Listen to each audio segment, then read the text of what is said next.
YouTubers, how y'all doing? This is your girl Avery from Avery and Manny's Mini Tours of... Okay, let me just say Mini Tours. But anyhow, you know what we do. There's Manny. Y'all haven't seen us in a while. And we're not on any tour today, or we're not doing on nowhere, going nowhere special today. What I wanted to do is do a review on Prophetess Mattie Nottage and Apostle Eddison, Pastor Eddison Nottage. I want to do a review on them.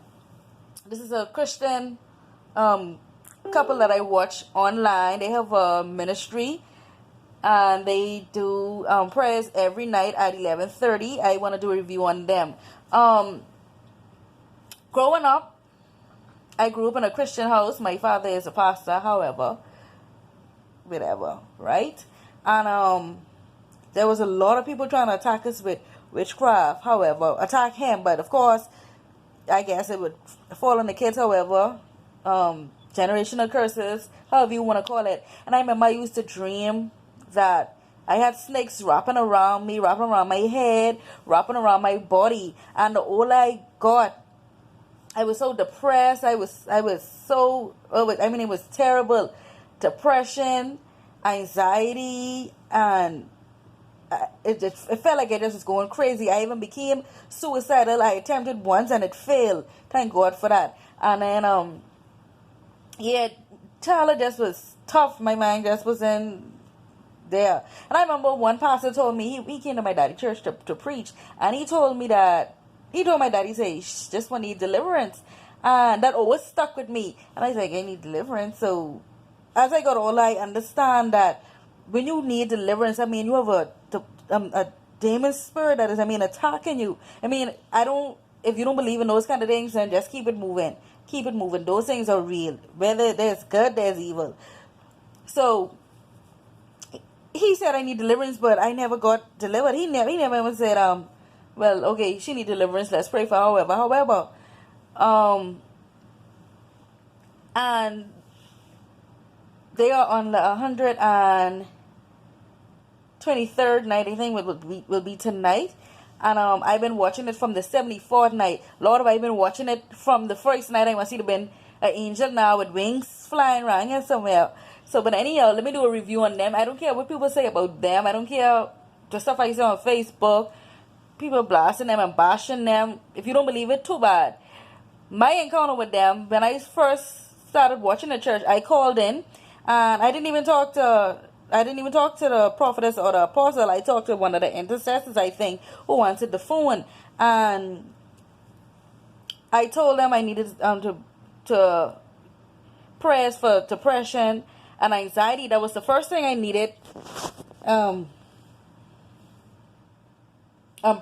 That's the first thing I asked for. Anxiety, depression. And when I hung up the phone, I called them and I hung up the phone, and they's like, well, we'll put it on the altar, however, go on. And I say, okay. I see other people getting delivered. I see other people having breakthrough, whether it's financial breakthrough. I see people testifying. And I never thought about it being, I never was skeptical about it, but because I grew up in church and I saw those things before. Those things are real. And after I made the phone call, later that night, I went to sleep. Later that night, I went to sleep. Before I went to sleep, I felt something like leave out through my ears, like something, I don't know, like something left out through my ears. I never felt that feeling before. So I know it wasn't normal. And I saying, oh, that's probably from, after she prayed, I felt something leave out through my ears.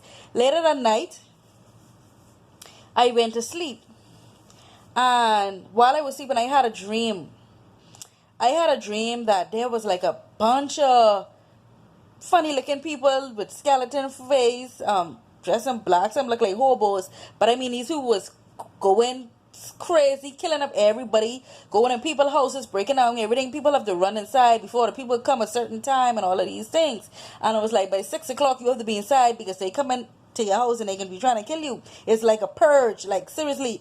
And it was in East End. It was in High Rock where my parents from. It was like a purge. And my daughter, my mother and my nephew, we ran into the house and we had to slide under something and we pulled the thing down, almost like a garage, and we ran inside there. And 6 o'clock came and my mother was like in the chair watching TV. My nephew was bathing me, my baby was there. And I mean, they came around with their hammers, their swords.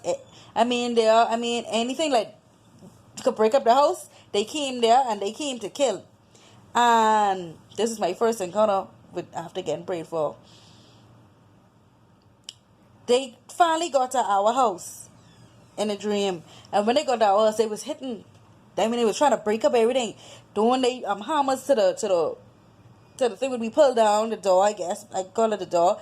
They was hitting it with the hammer, whatever they had. They was hitting it, and they was carrying on. They was cursing. I mean, they was trying to get in, and I take a peep under to see. I hear them hitting it, but I saying they can't get in. As I saw them hitting it, it was like their stuff they using bouncing off. That's how it looked. Like it was bouncing off. And these people couldn't get in for nothing at all. They couldn't get in. And when I woke up, God said, that's the demons from anxiety and depression leaving. They leaving. And they were trying to come back in through the dream. And because they couldn't come back in the house, that means that is gone. And from that day on, I didn't have anxiety. I mean, I had anxiety so bad, whereas it would get so bad, my health would keep on coming on, running. My health would keep on running.